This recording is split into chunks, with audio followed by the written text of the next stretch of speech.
Hey everybody, how's it going? Andrew here. I just want to say real quick, if anyone is struggling to define their goals or don't have a plan in place with your game marketing, and because of that, it's making things challenging for you, then take a moment, go to my website, rengenmarketing.com, and if you haven't already, subscribe to my email list.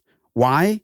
Because doing so will get you delivered right to your inbox a free marketing plan template specifically designed for games.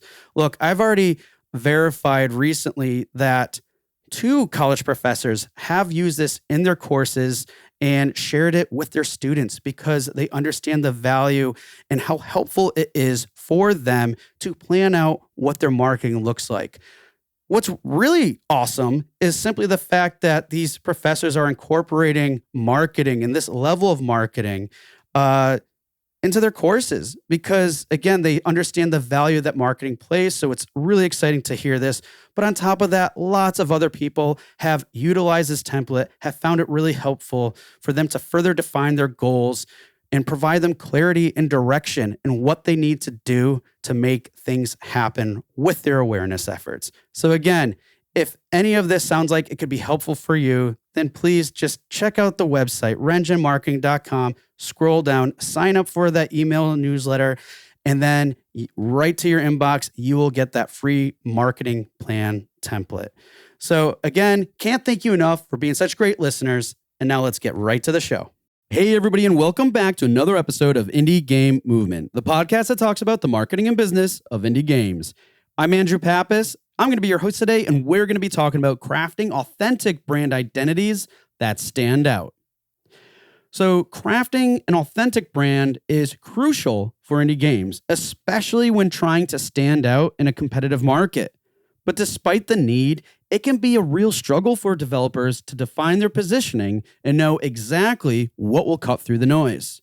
So in this episode, we're going to discuss valuable insights on effective branding strategies, drawing from indie studio and publisher examples, and even explore how branding can be paired with marketing and storytelling to help carve your niche and resonate with your audience. So that's what we're going to be talking about right here today on Indie Game Movement.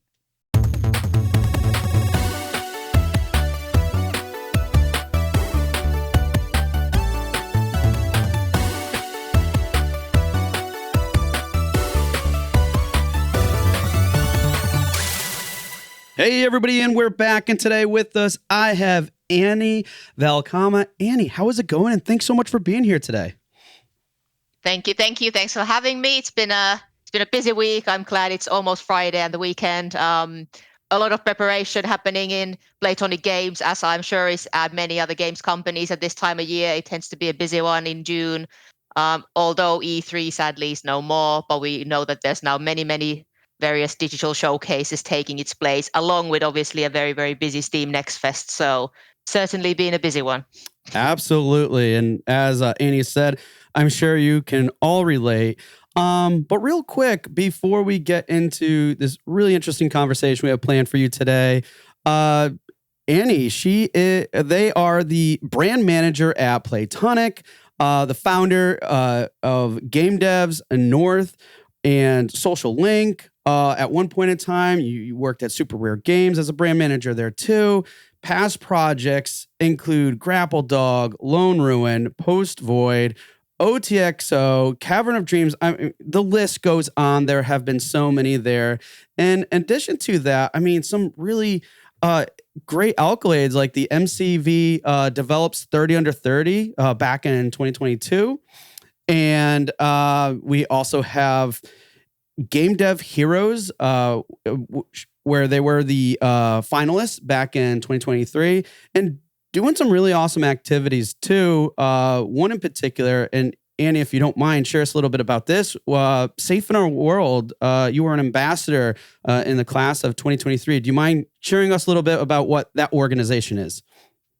Yeah, absolutely. So Safe in Our World is a games industry and just games in general specific kind of mental health charity that I've been following quite closely since they started out back in 2019. I was actually one of the first people to do any sort of fundraising for them back in 2019. It wasn't anything big. I was running a bit of a at my university we would run these LANs on the weekend, so I did a bake sale there and a bit of a charity auction and raised some money for Safe in Our World. But I've been following them very, very closely ever since, and I was very lucky to be one of their ambassadors, as mentioned in the previous class, so 2023, and still do any sort of advocating for them that I can, because they, as we all know in the games industry, there's still a lot of issues in terms of burnout and just genuine just stress. And then obviously there's, depending on what kind of group you'll fall under in the games industry, especially with like women and minorities, there's still a lot of issues with like harassment, gatekeeping, all these sort of various things. Yeah. So it's brilliant to have someone like Safe in Our World there. They not only do like workshops and talks all over the world. They've been to GDC, they've been to, I believe, like TwitchCon in Paris, they've been to PAX as well, I believe. They've been all over the place. So they do talks and panels and workshops, and generally just their website is a brilliant resource for just signposting in general. And then they just partner up with games companies in general. They have a scheme called Level Up Mental Health, which any games company is free to join as long as they're willing to make the pledge that they will uphold certain kind of mental health policies and certain kind of positive attitudes towards mental health at the company. And then obviously Safe in Our World is then their kind of existing, also to kind of help signpost where the companies might have these needs. And I've been very lucky that both in my current workplace at Playtonic Games and in my previous workplace at Super Rare Games, both of those companies made that pledge to kind of withhold or like upheld those kind of mental health values at the company. So yeah, I'm always happy to talk about Safe in Our World. They do great work over there. Yeah, no, they absolutely do. And folks, again, because this is such an awesome organization, we're not being asked to do this or promote it. It's just simply, it just makes sense too, because I would think that most of us, if not all that are listening, are 100% behind this concept and idea of mental health and everything, especially in the games industry. So if you're interested, check out their site. I'll include it in the show notes too. So, well, Annie, again, appreciate you for you sharing more insight about that. But let's get back to you real quick on some other, because there's still a list that we got to go through, folks, because Annie has accomplished quite a lot here. But like you've been a columnist for, and correct me if I'm wrong, still are, Debug Indie Games Magazine. That's correct. Okay. And then also, speaking of events, now everything from the University of West London Industry Day, talking about personal profile and indie games publishing, EGX, man, I'm trying to talk too fast. 2023, underrepresented groups in games. I mean, another great talk. And then some here that we all love is like, you've talked about successful indie games marketing and indie marketers lament, stop winging it. Those were two separate talks: Viva Games Marketing Conference in 2024, and also Develop Bright in 2024. So those are some cool recent ones. So lots of cool things that you have going on. You're very busy, clearly. So when you're not so busy, what do you do in your spare time? What are some like hobbies, interests, and things that you do when you have the time to unwind a little bit? Yeah, spare time is the thing that a lot of games industry people tend to neglect. It just tends to happen when you work in something you're really passionate about. But it's something that I've tried to be actually a bit more serious about, just making sure that I have that kind of personal time that is not games related, although I still play games, which I'm sure we will touch upon later. But in terms of completely unrelated to games sort of hobbies, I've always been big into music. I go to gigs a lot. I'm a big metal fan, so always happy to talk about metal music. So I go to gigs a lot, and I've actually played, well, I'm looking to pick it up again because I had to drop it when I moved countries back in 2016, but I played the bass for about 6-7 years. But I've been getting that itch recently to pick that up again. I also do a little bit of boxing, nothing serious, just something that I enjoy doing in my basement with my punching bag. Um, Very recently, literally about a month or so ago, I also started pole dancing. It's a nice contrast to what is then my sort of main hobby. which is the one that most people know me by, if it's not the green hair or the fact that I work in games, which is powerlifting, Mm, which I've been doing for, I'd say, because I started the gym actively 4 years ago, but I've been doing powerlifting as a purpose of getting stronger, I'd say about a year and a half now. nice. And it's something I'm actually looking to compete in for the very first time at the end of June. So I'm currently less than 5 weeks away. So quite nervous, but very excited to see what I'm able to do. How much am I able to pick up from the crowd? That's awesome. But no, those are really cool and great things too. I mean, just it's like you're always like saying how can I max out, and I love it. I love it. It's in keeping things fresh and fun and everything else. So thank you for sharing that. Now, folks, I know we talked a lot about Annie just a moment here, but we're gonna dig in and get a little bit more insight because we are going to go into the Q box round. And folks, for those of you who aren't familiar, it's just a series of few random questions I prepared here for Annie. So Annie, are you ready for the Q box round? Fire away. All right. What's your main approach to tackling problems? I'd say it's just head on and show no fear. But that's probably not a very serious answer. So if I would give a more serious answer, um, I'm a big list maker. I love lists. Maybe that's because I work in marketing and I'm a bit boring. But I think anything is better with a list, whether it's a mental list or actual proper pen and paper or a document, or I prefer the latter. Gives you the satisfaction of being able to tick things off. But in my head, when there's problems or you're trying to juggle many tasks, write out a list, break down whatever the problem is that you're trying to deal with. And then that's generally helps you kind of untangle any sort of issues or question marks you might have in your mind. So lists all the way. Awesome. I can completely relate with you on that. All right. Next one. What's the most common mistake you see companies make in the industry with their businesses? Yeah. So one of the one that I speak to other marketers about, and it probably doesn't only apply to just marketing roles, but the thing you see quite a lot is games companies only hiring that one marketing person, and then they expect that one marketing person to do everything from PR to go to market planning to social media management to community management. And then subsequently, management is disappointed when that singular person isn't able to do something that should be several people running an entire department. If you hire one person to run an entire marketing department, then you need to manage your expectations a little bit, because one person, no matter how amazing they are, can only really do so much. Yeah, that's such a good a good answer, because if you think about it, and as you said, it's not necessarily just marketing related, but when you're not setting those right expectations, it can it really makes it goes back to like the whole like why we have problems with burnout and things like that. It's like, well, if one person is spread too thin, it's not going to work out and no one's happy in the end, right? But if you're the one hiring, it's kind of your job to understand that too. But yeah, no, it's good to call out that, because sometimes we think that, oh, we can do everything, and then the reality is you can do a lot, but you can't do everything. So I love that you called that out. Yeah. All right. Last but not least, and the staple here on the show, is what game are you playing now? Yeah, so most of my year so far has been consumed by Final Fantasy VII Rebirth. I'm a big fan of the Final Fantasy franchise. This is an audio-only podcast, but otherwise I would be showing my Final Fantasy tattoos. So I've been playing the latest iteration, and I'm also a bit of a trophy hunter. I like 100%ing games, and 100%ing all Final Fantasies is one of the things that I want to achieve in my life.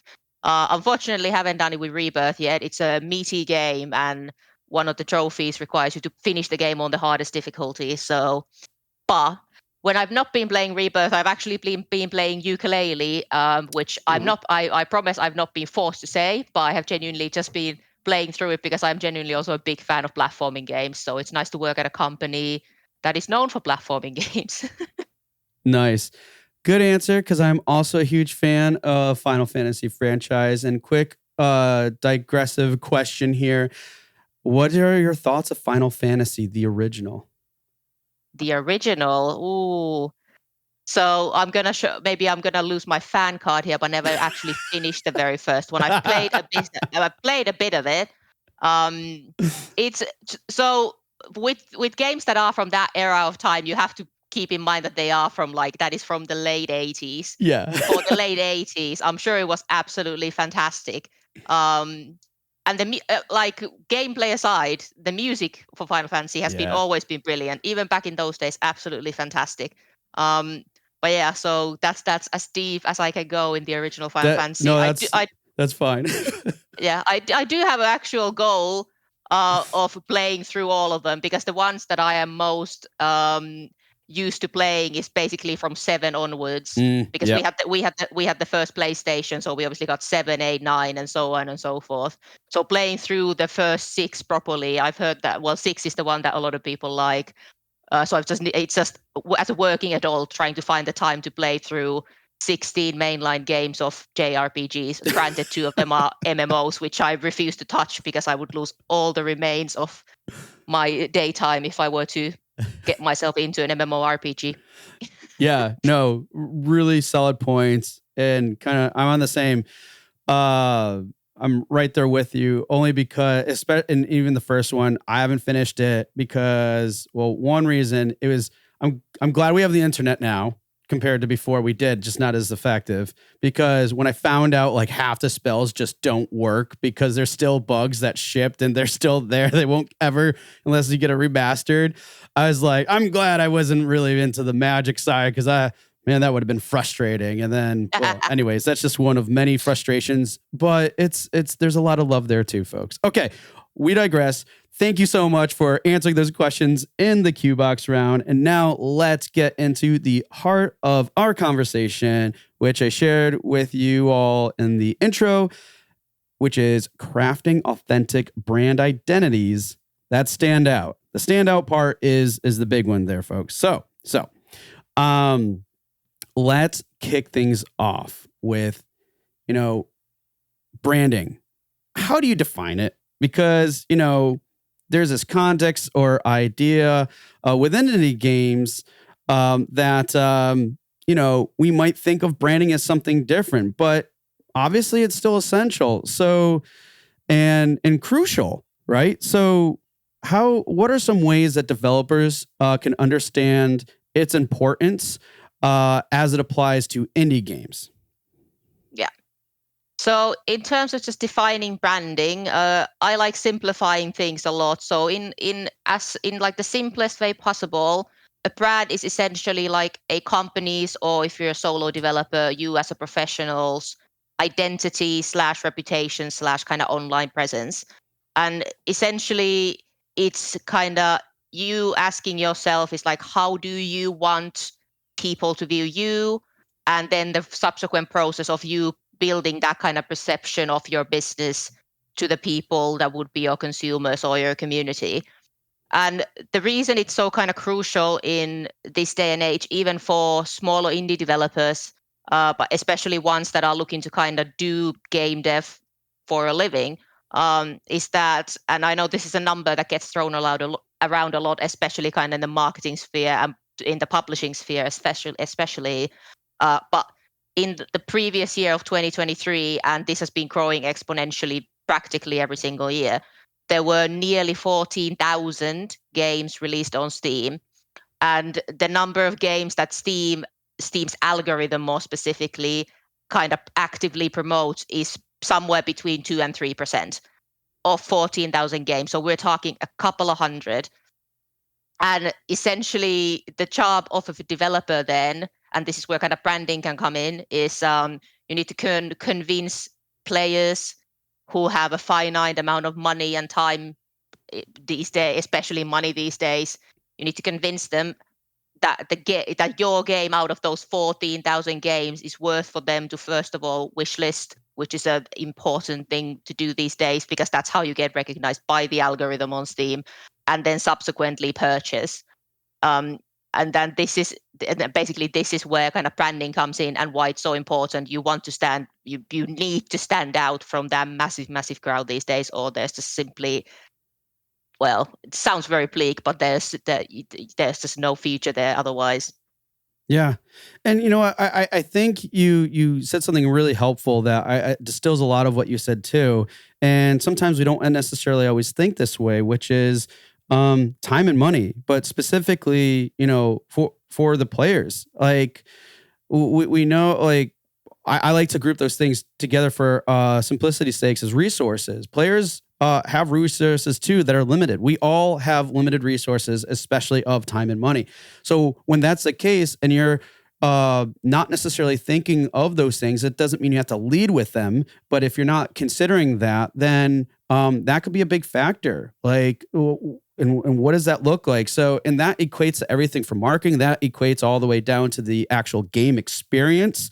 Yep. Like, think of back in the day, we were talking about Final Fantasy when you had to wait to a certain point to save your game. And you're like, Mom, Dad, like, no, I'm not coming to dinner yet because I got to save my game. Now, my kids try to pull that one on me all the time. And I know I could just like hit the power button on, the Switch and it will pop right back up where they were. I love it. I wish I had that luxury. But my point being here is you got to be mindful of those things, whether it's in game or marketing. How can you, convey these things in a way that's concise, stands out, everything else, and be mindful of their time, be mindful of what it is, because there's a lot of choices out there. And the ones that stand out the most, they're going to get that attention. They're going to get those sales. So love that you called those things out. I mean, because it is important. And sometimes we forget about it because those are essential factors that play into, like you said, the algorithms, that play into sustainability, long-term plans, those things. So love that you share that with us. Why don't we dive in a little bit further? Because I want to kind of go into like branding effectiveness, right? Because sometimes for some people it might, okay, yeah, that sounds important, but how does it become effective? So I think one thing you touched upon a little bit earlier that I want to dig into as well is, the idea of just having a brand or saying that even might feel really like corporate. And sometimes lofty, like, oh, okay, well, really? Why? So why isn't this the case? Why would you say that this isn't the case? And how can people approach this understanding differently in terms of not just why it's not those things, but also from a how to stand out perspective? Yeah, absolutely. So I think the idea a lot of people have about brand is, like you mentioned, it's a bit corporate, it's a bit lofty. Usually when you think of, certainly before I started kind of working as a marketing professional, I would think of a brand as, you think of these big corporations, they have fancy brand guidelines. They're like 50-page documents. They give you very specific measurements, how you can place their logo on your documents, the specific color schemes you can use. And to be fair, that too is kind of branding. But I think that's what a lot of people exclusively think is branding when that's not really it. So the example, because again, like I mentioned, I like simplifying things as much as I can. It helps, especially if you're talking with someone who isn't necessarily familiar with what you're saying. So with branding, for example, you can break it down into questions. So when you're looking to kind of establish who you are, you can, for example, literally ask who we are, same way you would ask yourself. So who we are, then kind of what we are. So what do we do? That, and then literally why are we? So, and then from there you can then go, okay, we've answered these three questions. Now, how do these three things then make us different from the kind of competition or the other kind of companies or developers or publishers, whatever agencies that are out there? And once you've done this, you can then kind of start differentiating yourself from the competition slash other companies out there. So for me, that's kind of an easy way of trying to understand branding. Step away from, unless you work in AAA, where I'm sure they have big brand guideline documents. Step away from that and really just break it down to kind of defining who you or slash your company are and why do you exist and what makes you different. I really love that. And I'd like to dive in a little bit more on that because I know that who we are and what we are, a lot of people might have a different idea of what that can be. I'm thinking that in some way, shape, or form, it's probably, associated to things like goals, visions, in particular, core values that they have. So under that context, how would you say that indie game developers can more clearly identify and articulate their core values? With that framework of who we are and what we are, and how does this ultimately influence their branding decisions? So whether it be with their game or with the actual product or with marketing efforts. Yeah. So in terms of kind of identifying, articulating core values, so again, you can really sort of simplify it. I would say just don't overthink it. There's a lot of kind of tendency and desire to make yourself kind of make things sound really fancy, and that's where you kind of start sounding very kind of corporate rather than authentic. And especially in this kind of day and age, consumers are quick to pick up on that. So don't try to think about, just basically don't overcomplicate it. And in terms of just identifying your values, it's a terrible thing to say, but if you're kind of a business owner or a solo developer, your company slash business is kind of an extension of you, if of yourself. Um, so you can literally ask like, okay, so what are the kind of things that I value? And then a lot of the times, or what does myself and my team sort of, what are the values that we kind of share? And then those can easily then become kind of the values for the wider company, and hence kind of part of the kind of part of the brand that you have. And then once you kind of have these, and you then move on to making any sort of decisions, whether that is for any sort of go-to-market planning, or the direction of your game, or where I'm from, for example, the publishing sphere. What sort of games do you sign? Will they align with the kind of brand and the core values that you have? For example, if one of your core values is, for example, like diversity or inclusivity or something like that, or we want to like represent underrepresented game developers, then there are probably certain types of games that you may not then want to sign in your portfolio. For example, something that have stereotypical representations of certain minorities. So that's the kind of way you can then have your various decisions be influenced by your brand slash your kind of core values.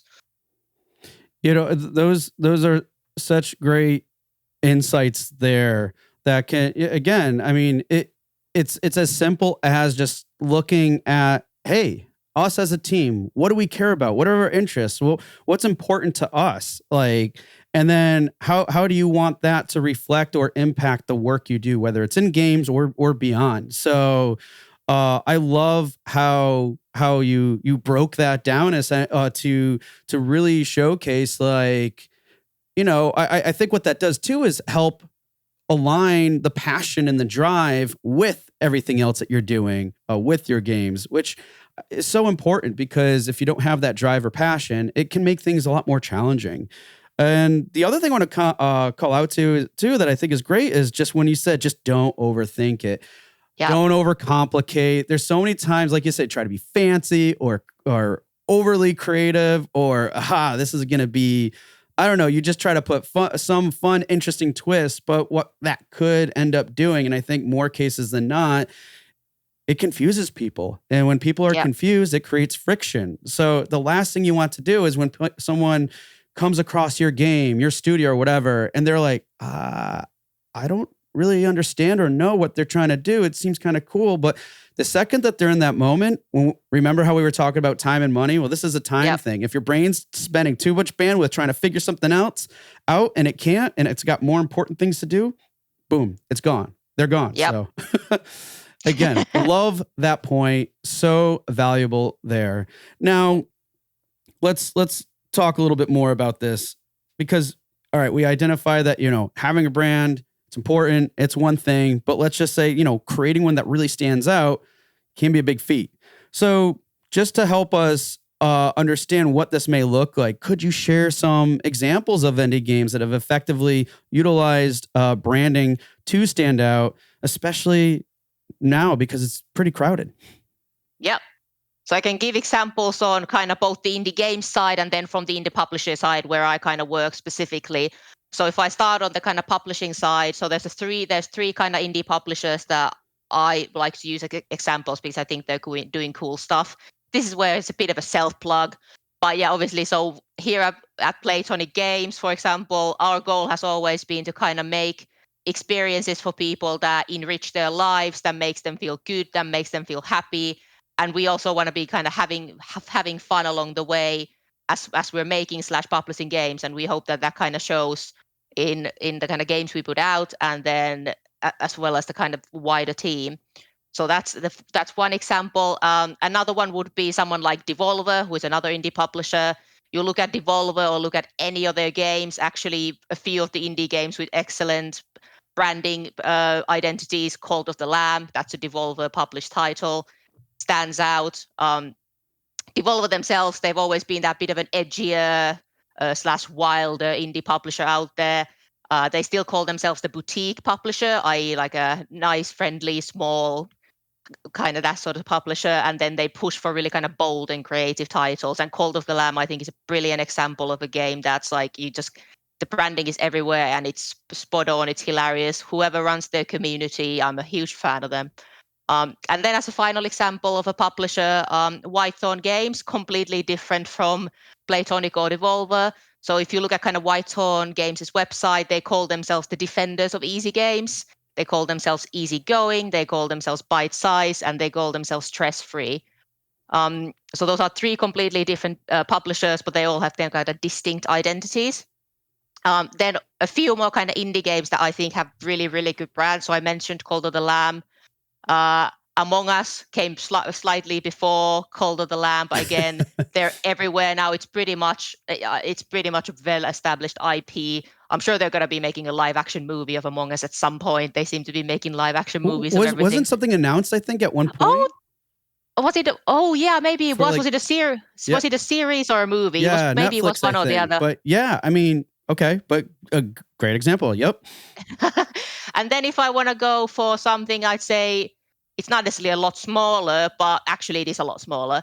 And it released very recently, Little Kitty Big City, a game made by one single guy, but his entire like marketing campaign and social media presence has been just, here is a cat in a funny hat, and then just making social media posts of like, share what your cat is doing today, then people posting cat pictures.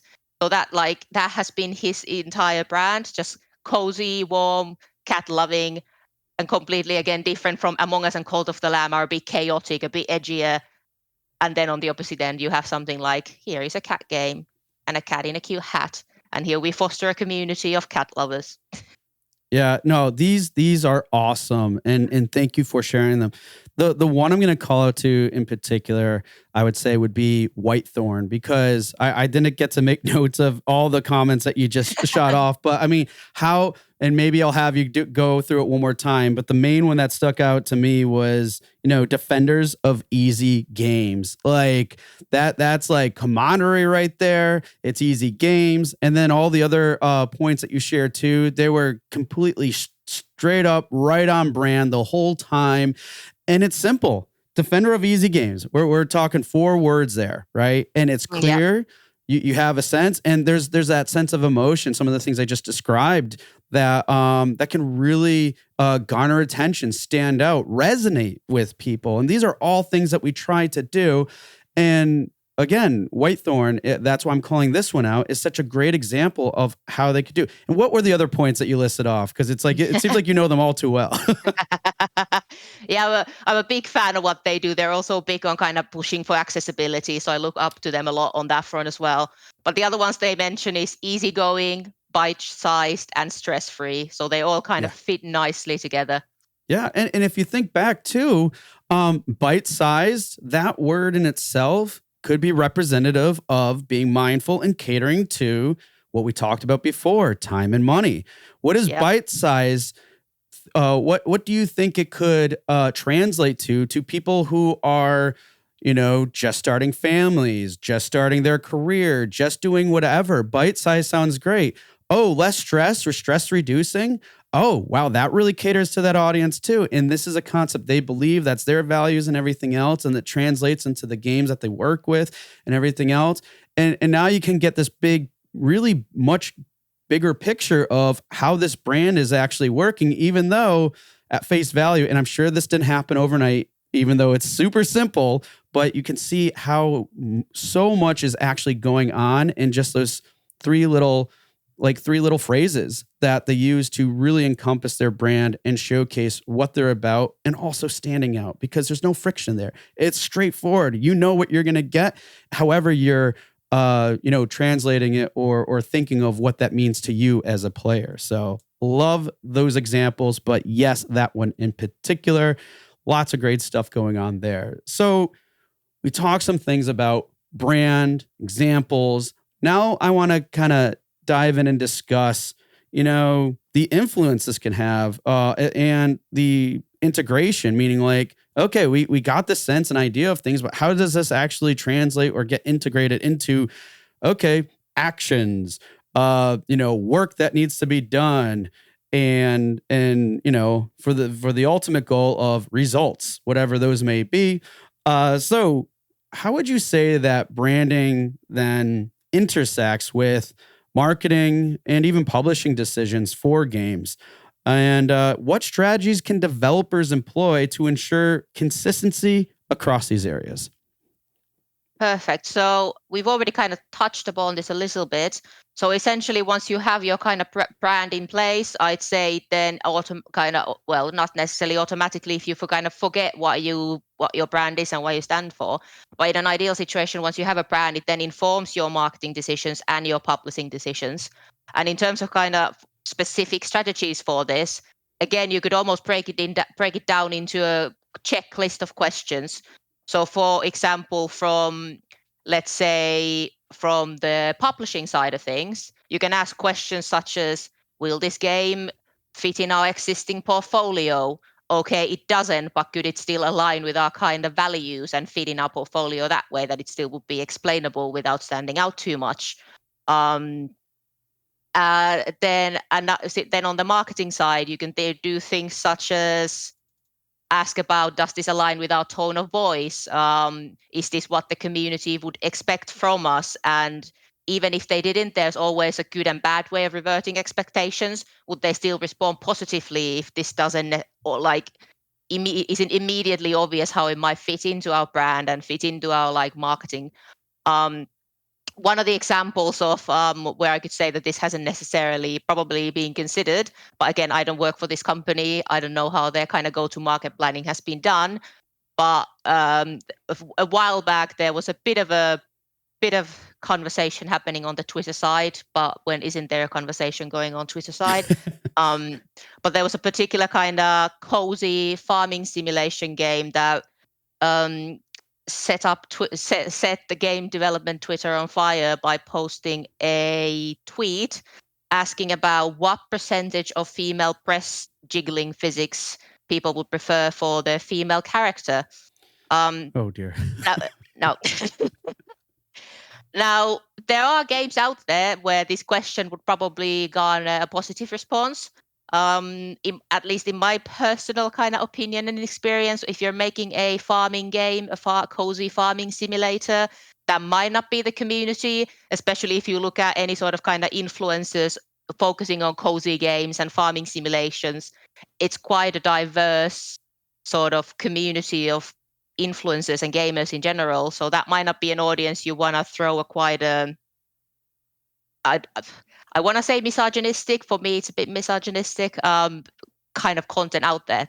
There is an audience for it. I'm not sure if that's what you want to be going here for. But again, I don't know what their target audiences are. Maybe this is their target audience. But that, at least from an outsider's looking in perspective, that would be an example where a developer hasn't probably looked into kind of what is the kind of brand or messaging we're trying to get out here versus what are we actually putting out there. Um, so yeah, that's probably an example that I could give. And if you have that kind of sort of easy checklist of questions, then it's something you can always go through whenever you're making a go-to-market plan or planning a marketing activity or looking through a title. Just ask yourself these questions, and if you can tick all the boxes, brilliant. If you can tick some but not all, then you can have a further think about, okay, is there still a way of signing this game or making this marketing beat work? And that simplifies it a hell of a lot, if I may say that. Yeah, you can definitely say that. No, I mean, all really great points there. I mean, let's first go back and start with that checklist. I mean, because it's a relatively simple checklist. I mean, folks, like when you're looking for what to post, social media, what to talk about, how to say things at a conference, how to say things to friends, or when you're networking, um, you know, it all comes down to these questions, right? Like, does this align with our values? And if you don't know what those are, it's like, well, define them, because that's why these things are Yep. important. Then going down, like, does this align with our tone or voice? I mean, okay, you might have your values down, but are you now gonna like shout out everything? Like, let's say shout out. Let's like you literally, like, I'm not gonna shout because I don't want to blow out everybody's ears. Um, but like, are you yelling this to people? Like most cases, no. I know it's an extreme example, but still, are you writing it all in caps? And if you are, like, own it and have that be you, right? Because I know a Yep. couple people that do that, and it's cool. It works. They make it work, and so. But is that or your voice? Are you sounding like really interesting? Are you sounding upbeat and friendly? Like, how does that align again? And then that other question too, is I think the most important one. All right, you're going down this list, but then is this what our community, and if you don't have a community yet, think of what you know about your audience and the community you are building. Just think about what that looks like. Is this what our community would expect from us? And will they respond positively? Think about them. Again, it comes down to practicing a little bit of empathy there, because if you're not doing those things, then something, it could be negative. It could be something that, not necessarily negative, but I mean, sometimes when you do these things and you're not mindful or careful of it, it could Yep. create a problem that you're unable to keep a pulse on. And then out of the blue, you're like, whoa, where did this happen? I don't understand. And we've all seen situations, I'm sure, in some capacity where this has happened and people are kind of blindsided. These studios are. And so Yeah. that's why these things are important. Yeah, so I think in that last context, especially if we kind of obviously everyone listening, I'm sure, has seen the amount of just staggering amount of people that have been laid off recently, and there's been quite a lot of marketing people, especially who've been impacted. So for things like community building and community sentiment, it's one of the things that a community manager will bring into your team. It's a very very common kind of misconception that social media is something that anyone can do, but that's why there are these kind of marketers and especially community managers. They're experts in those fields. They know how to kind of measure what the community sentiment is and how they would respond to certain things. So that's why it's been all of the layoffs have been incredibly sad. But from my kind of field of marketing, it's been especially sad seeing just a staggering number of kind of community managers that have been let go, especially in this day and age where we are all more or less chronically online and so much of the marketing happens on social media platforms. So this is a good example of where your community manager could be jumping in and saying like, okay, here is what would or could happen if we do X, Y, Z. Yeah, exactly. And again, that checklist, all these things are super important to be mindful of, because if you are making, let's call, like, going out on a limb or making some really extreme posts because you're looking for attention, that doesn't necessarily mean that attention is going to be good or get you the results you want. So again, it still goes back to why those values are important, why this, how this brand is being represented is important. Because if you do these things and they misalign, it could create more problems than, well, any of us need to be frank. Why, like, do we willingly want more problems? Because you're gonna face problems no matter what. Why make more for yourself? So that's all it's really doing. So thank you for sharing that, especially that checklist, because I think maybe we should create something. I don't know. We'll see. We'll see. A free resource. I don't know. That's no guarantee right now, but if it does happen, I'm sure one of us will let you know. At any rate, let's go down into one more thing before we close here too, because I think this is another interesting thing too that a lot of us, I think, see the value in, but might be hard to do. But I want to understand this, which is, what would you say storytelling plays as a role in branding for games? And how can developers leverage narrative elements to strengthen their brand identity? Because this one, I think, takes a little bit more finesse or learning or expertise, but it's something everybody can do. Yeah, so I think any kind of good kind of branding does involve a sort of storytelling or narrative element to it. It might not always be kind of immediately obvious, but you can literally use your kind of narrative skills in. If we go back to some of my earlier examples, we look at, for example, Devolver. If you go on their website, their kind of about this company or about the company about us page is literally called propaganda page. That word on its own is a bit of a clearly plays into their brand.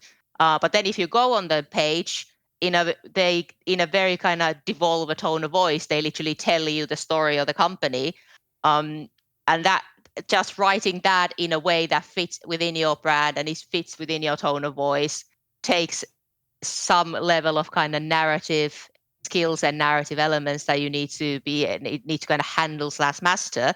And then there's things that are a little maybe not immediately obvious, but for example, logos is a good one that I like using as an example for telling a story, because your logo, especially if it's on its own without any text, your logo needs to tell a hell of a lot. So your logo needs to tell a story. So if we go to the 3 examples that I've used in the examples part in terms of publishers, we look at Devolver. Granted, their name is their logo, but you see Devolver, their font is kind of Wild West style, and you immediately get this vibe of they're telling you that we are the edgy publisher. We're not afraid to take risks. We have fun. We're cool. That sort of stuff. Then you look at Wythorn, who are the defenders of easy games. They're stress-free, bite-sized. You look at their company logo, and it's literally a snowy cabin with smoke coming out of the chimney. You look at that and you're like, oh, cozy, warm, wholesome. Again, that then aligns with what they lay out in their website. Again, telling you a story in no words whatsoever. And then again, to rep my own company a little bit, you look at Platonic. Our logo is literally a tonic, because we want people to have this feeling of, or we want people to feel well and happy when they think about or play our games. So all these different 3 things are part of to tell you some sort of a narrative. So yeah, those are the kind of 2 examples and ways of explaining how kind of storytelling can play a role into. It can literally play a role by directly impacting what you tell about yourself, or it can be a bit more indirect and tell a story through something as simple as your company logo. And I absolutely love those examples, especially in how you broke it down into like direct and indirect, because I think a lot of us think like, oh, and I know, the question was phrased around narrative elements, but I think by default, a lot of us are going to think like, wait, how do you tell a story? Is this like a big about me page? And it could, but I think across the board in other efforts, like you said, it's not so much of how you're telling your story as associated with the brand. It's almost how you're providing little pieces in a manner and in a way where the narrative isn't so much about you as it is of others and players creating a narrative. It's just taking those elements and then now they're interpreting it in their own way. And it's really interesting when those things happen, because we don't think about it at first. We think of it in a more linear fashion, but the reality of it is it doesn't necessarily happen that way. Think of it as like maybe dreams, right? Dreams, apparently, from what I understand of them, they're all over the place. And then we do our best to try to piece them together from what we can recall once we wake up and everything. So by default, we want to put things in narrative elements, but again, it's like, might take some skill and time, but those were some really, really great examples of how you can incorporate those elements. But having the indirect focus, or not saying lead with that, but the indirect approach at least could create a narrative in someone else's mind. And I think that's going to be almost even a little bit more powerful. But again, it depends on you. It depends on your brand. It depends on what's most important, or that you think will make your point across and resonate with that player community base. So we'll absolutely love it. Almost like I do this for a living. Yep. All right. Annie, this has been great, but before we go, we covered a lot of cool things here. So I was wondering, could you share like, I don't know, 3 tips, suggestions, advice, or anything that you'd recommend to listeners today based on what we talked about?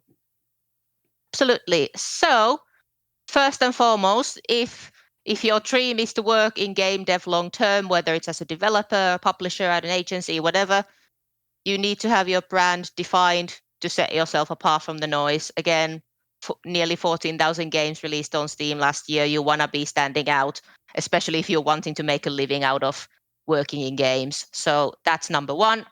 Number two is short and sweet, but it's be authentic. Because if you, in my opinion, the best way to stand out from the noise is by being your authentic self. Don't try to mimic what someone else is doing.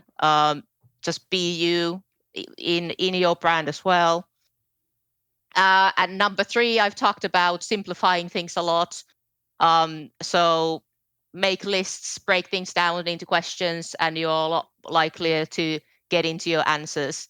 I had a sneaky kind of third/fourth here, but we didn't really go into it too much. But brands are allowed to evolve. Human beings evolve all the time. Your brand doesn't need to, your brand most likely isn't going to be the exact same it was, let's say, 10 years ago versus what it is now. Human beings evolve, so your brand can evolve as well.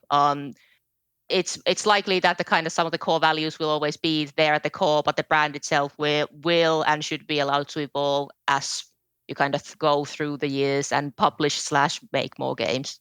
Well, I can't thank you enough for sneaking that last one in there because it's so important to call out. Really, like we all evolve, we all level up, or whatever you want to call it, but there's no reason why your brand can't do that too. Because, like you said, we changed. You may have to pivot. You may have to do this. There's any number of things that can happen. So go back, look at what your brand is, where you are, where your team is. How does that need to evolve to be current with what's important to you in that time? Because if not, again, like we talked about before with misalignment, if those things aren't in check and you keep going one course and with one focus and then the other direction, the next thing you know, like, oh, we're not at the destination we wanted to be at. So awesome. Thank you for throwing that last one in there. I think it's super important. So Annie, again, appreciate you being on the show. And if anyone is interested in reaching out to you or learning more about Platonic Games, please share us some links that people could follow up and maybe connect or with you or Platonic. Yeah, so for Platonic, the easiest way to reach us is obviously you can go to our website, which is platonicgames.com. You could also just look us up on either Twitter, where we are at Platonic Games, or if you're more of a LinkedIn person, we're also there as Platonic. I think we're there as Platonic Ltd. It's Platonic Ltd or Platonic Games, but you can find us there as well. For me personally, if you'd like to get in touch, my personal email, and this is where people might have to take pen and paper because it is not an English name. So it would be, if you're interested in contacting me, that would be Anni, so that's ANNI.Valkama, so VALKAMA at platonicgames.com. If you have more of a general kind of Platonic Games PR question, you can contact press at platonicgames.com. And you can find me on LinkedIn at Anni Valkama, or at Twitter at Astralberry. That's has 2 Y's at the end. It's an old username. I've been using it for about almost 20 years now, and I'm way too stubborn to change. So don't blame you. Awesome. Well, thank you for that. And folks, reach out. You got the links to Platonic, and also, I'd highly recommend, following them on LinkedIn and Twitter, Annie in particular, because I mean, even prior to us recording today, I was like, you made a really awesome post, and there's a lot of posts that Annie's making that I think are worthwhile to follow up on, and as they're also reflective of our conversation today and other ones that relate. So at any rate, thank you so much, Annie. It's been an honor and really appreciate the insights you shared with us today. No, thank you for having me. And it's been a really good conversation. And I hope the listeners have enjoyed it as well. Hey, everyone. Thank you for listening to another episode of Indie Game Movement. I'm Andrew Pappas, your host, and the show's producer is Mustafa Price. Show notes for this episode can be found by visiting rengenmarketing.com, the number episode of the show. Rengen Marketing is a consulting marketing company that helps indie devs with their marketing efforts. Whether you need guidance with your game's marketing strategy or could use a free marketing plan template, then please visit www.rengenmarketing.com and take action. A special thanks to Dakota Saw for Season 2's opening theme and Melissa Gellis for the new logo design. And as always, thanks for being such great listeners, and we'll see you next time on Indie Game Movement.